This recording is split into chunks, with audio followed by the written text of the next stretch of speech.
Madame, Monsieur, bonjour, bienvenue dans votre journal. Au sommaire de cette édition de Savane Midi, la capacité opérationnelle du Burkina Faso dans la lutte contre le terrorisme a augmenté. Sa flotte de vecteurs aériens s'est agrandie avec l'acquisition de 12 drones de combat.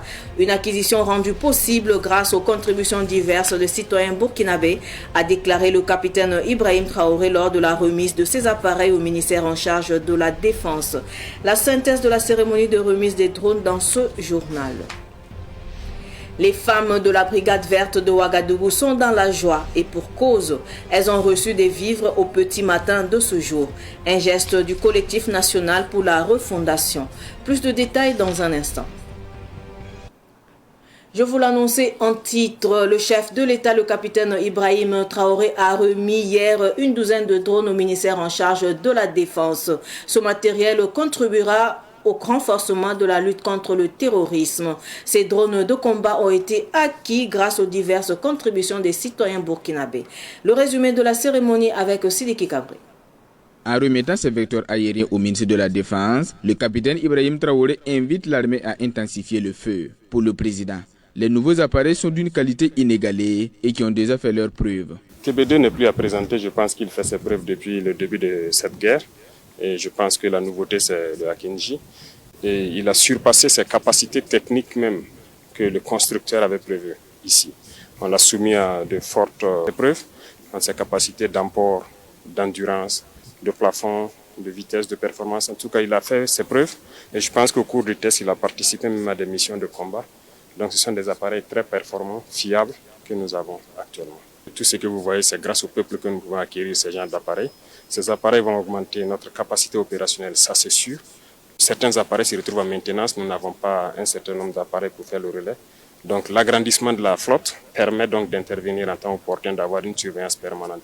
Donc merci encore au peuple burkinabé qui a compris le sens du combat et merci surtout pour cette contribution qui permet aux forces armées de pouvoir monter en puissance.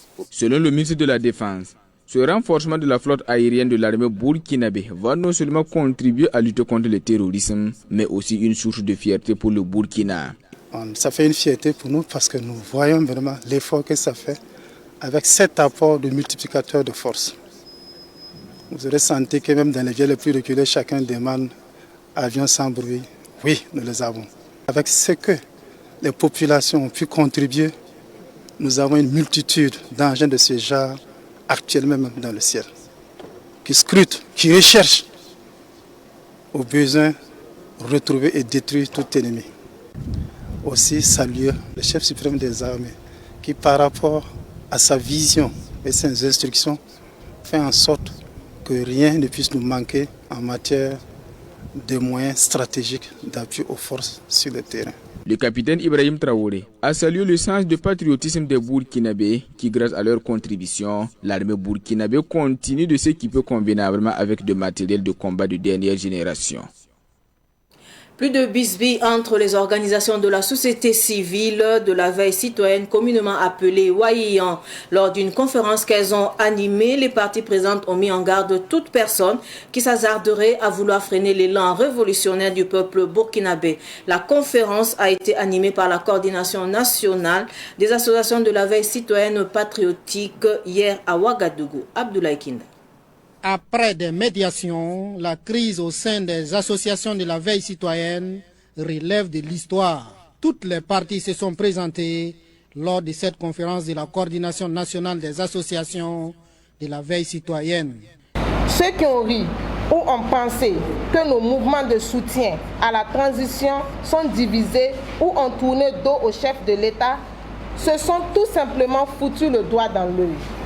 Il pourrait y avoir des divergences en notre sein, mais ces tensions sont du béton pour nous amener à resserrer les rangs autour de notre président Ibé, qui est un symbole fort du changement tant attendu. Nous ne baisserons pas la garde jusqu'à la victoire finale.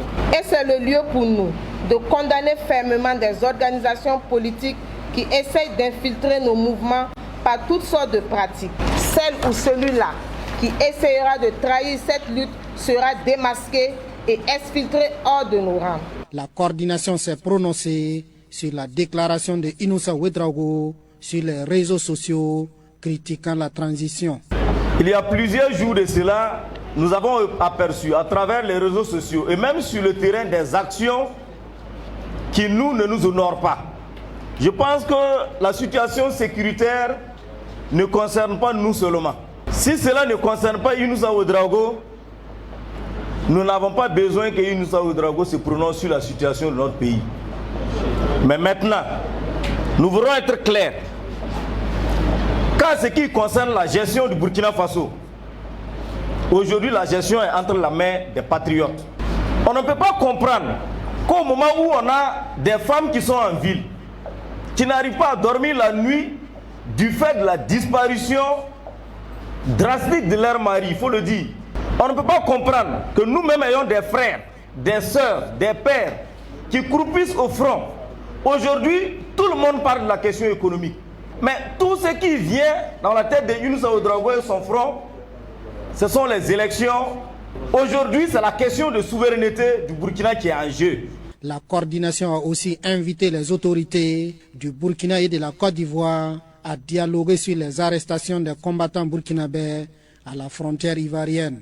Pour le cas spécifique de combattants burkinabés arrêtés le 27 mars dernier à la frontière de la Côte d'Ivoire et précisément dans le département de Téhini, la coordination nationale de la veille citoyenne section centre appelle d'une part les autorités de nos deux pays au dialogue et d'autres points invite les leaders coutumiers, traditionnels et religieux à aussi s'impliquer pour un dénouement rapide de la situation. Une fois encore, la coordination nationale des associations de la veille citoyenne a rendu hommage aux FDS et VDP qui sont sur le champ de combat et continuent d'engranger des victoires.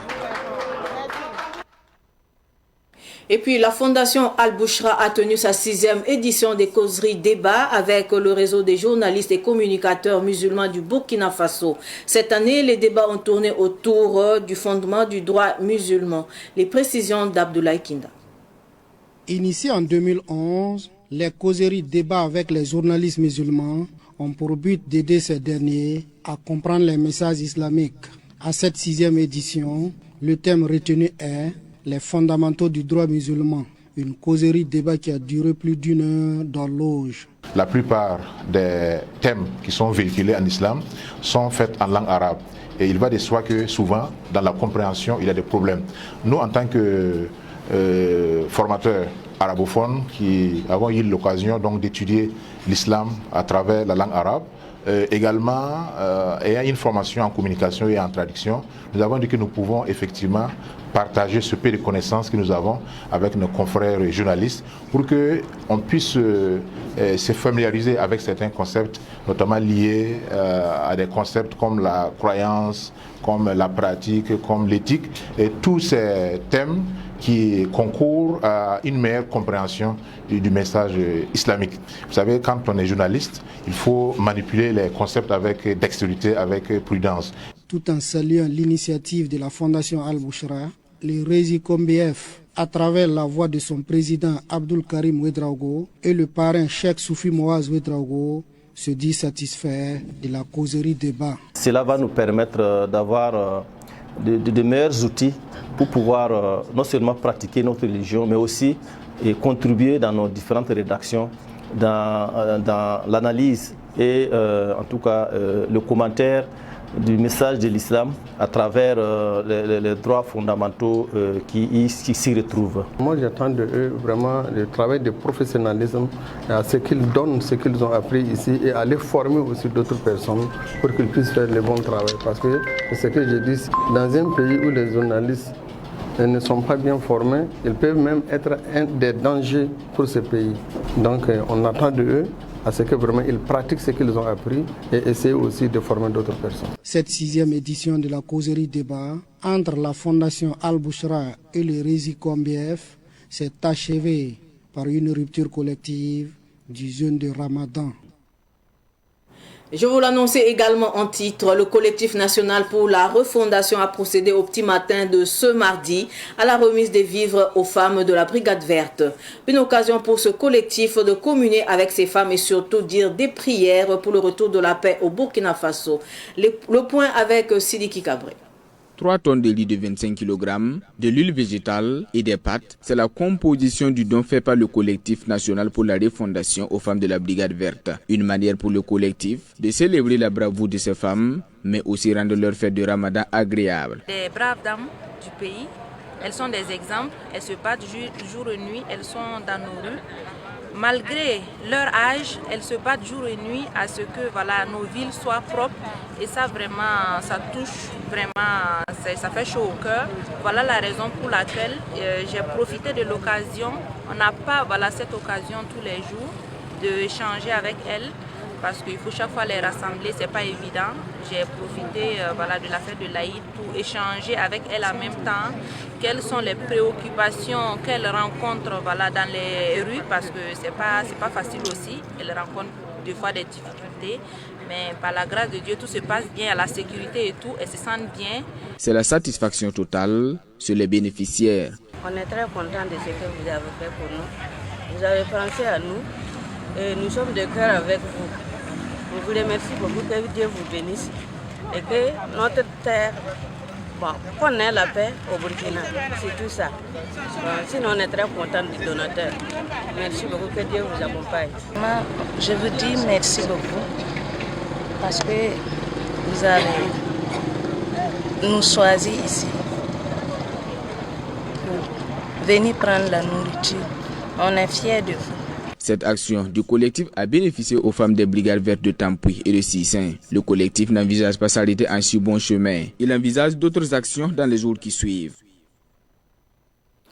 La CEP Burkina encourage ses clients à travers un jeu tombola qui s'est déroulé du 22 janvier 2023 au 22 février 2024. Plusieurs clients de l'institution financière ont reçu vendredi dernier des lots allant de bons d'achat et de motos tricycles. Plus de précisions avec Samuel Moko.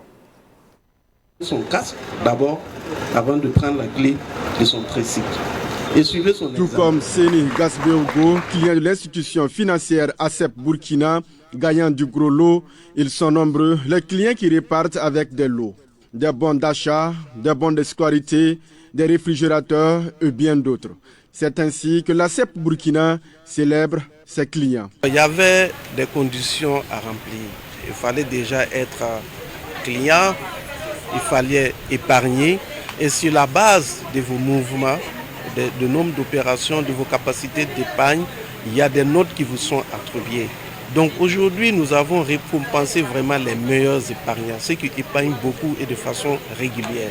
Le jeu a été organisé avec l'implication des autorités compétentes. Les clients ont tour à tour exprimé leur reconnaissance à la maison financière ACEP Burkina. Je viens d'obtenir un réfrigérateur. Je suis très content d'avoir ce lot. Et je continue à faire des efforts pour gagner plus. On les remercie beaucoup et puis on souhaite longue vie à eux et longue vie à nous. Je vais l'utiliser, ça va me servir beaucoup. Comme c'est bon, c'est la nourriture, on m'a bien régalé. Longue vie à eux, surtout que Dieu vraiment les accompagne toujours. La CEP Burkina continue ses innovations. Elle met en place 2 produits, à savoir l'épargne Sunogo et l'épargne pèlerinage. Et ACEP a vu la naissance de 2 nouveaux produits d'épargne, c'est-à-dire l'épargne Sunogo pour mieux préparer vos événements et puis l'épargne pèlerinage pour permettre à nos fidèles musulmans d'aller à la Mecque et pour permettre aussi à nos fidèles chrétiens de faire un pèlerinage vers Lourdes, Rome et ainsi de suite. L'ACEP Burkina est une institution de microfinance fondée en 1986. Elle a pour mission de proposer des services financiers de qualité et accessibles aux Burkinabés. Nous parlons à présent de délestage à Ouagadougou. Période de canicule, période de forte demande en électricité. À Ouagadougou, la Sonabel n'est pas au rendez-vous. Des coupures d'électricité de plus de 10 heures dans certains quartiers de Ouagadougou, ce qui constitue un frein à certaines activités. Un constat de Madinatou et Draogo. Nous sommes dans le quartier Sissin de Ouagadougou.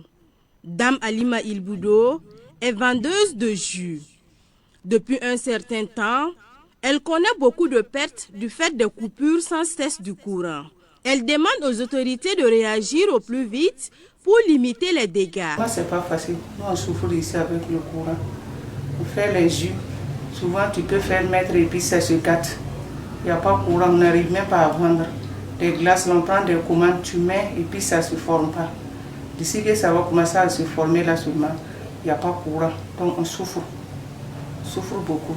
Souvent même tu peux faire et puis les ongles, surtout les ongles comme Oshaka, Délé, Yaou, ça se gâte. Avant là, il y avait, comme avant là, il y avait beaucoup de marchés. Donc si je fais les jus là, je peux vendre par jour comme cela 15 000 comme ça. Mais maintenant, là, on n'arrive même pas à vendre 5 000 même par jour. Parce qu'il n'y a pas de courant, on souffre. On demande qu'on n'a qu'à nous aider un peu. Sinon, vraiment, ça ne va pas, on souffre beaucoup. Sans courant, là, on ne peut rien faire. Parce que nous aussi, on travaille avec ça. Bouré Makiema est vendeur de poissons dans le quartier Kouritenga depuis plus de 10 ans. Les coupures intempestives de ce genre sont une première depuis plus d'une décennie.